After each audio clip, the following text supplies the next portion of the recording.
Okay, so Google Plus, this is a really interesting endeavor for me. I had never used Google Plus. I had signed up before and I had only ever used it for Hangouts, Google Hangouts, but this is the first time I've ever used it for a class or for any type of a community thing. So one of the things I really liked is that it has the option to be closed. So even though I love Twitter and I love that it is open and that there's conversation shared, I think this was a really good community spot for a class. I think that it's good that it's closed and it's good that it's private. It allows that sharing and those conversations to happen a little bit more openly. So that is something that I think is really beneficial, especially now that I've done this with this class. It might be something that I'll look at for some of my own classes in the future. With children posting things or with articles or opinions or whatever the case may be. One of the things that I really liked about it was that even within the ECI 832 course class, I guess, there was still posts that could be put into either discussion or session recordings or questions and answers.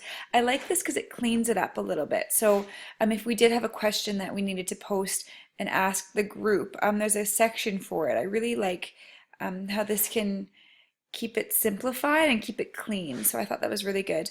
One of the things that I found really valuable with these was just the comment section. So I found myself commenting a lot, actually more than I would have on Twitter. I'm not sure why this platform seems to work a little bit better for that, but I found that the conversations continued on and were a little bit nicer on Google Plus. So when somebody commented once, I found that other people were commenting more than that. So let's look at this one here for a second. So as you can see, there was just more discussion going on. There was some tagging of names, which happens on Twitter as well, but I really think that this is a good place for feedback as well. As you can see, people were asking for feedback and it just seemed like a really nice place to give yeah, critiques or even positive reflection on that. So I really liked that. I found this is a really good way to post articles, and as much as you shouldn't judge a book by its cover, one of the neat things is that you can see kind of the full article, or you can start to see a longer synopsis of what the article was about.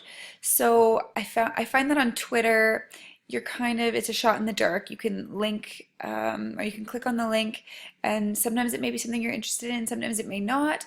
Just because this doesn't have a 140 character limit, I think that that helps really dive into those articles a little bit more.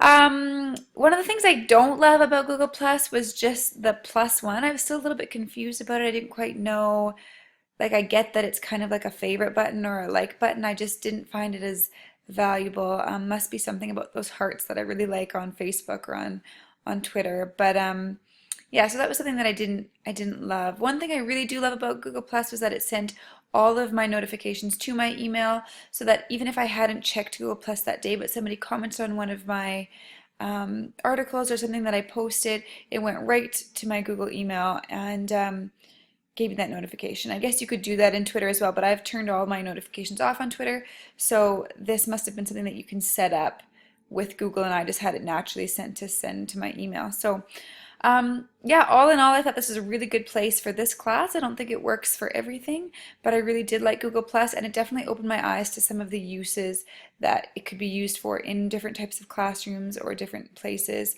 So yeah, I really like it, and I thank you for showing this to us and allowing this to be another tool that we could use.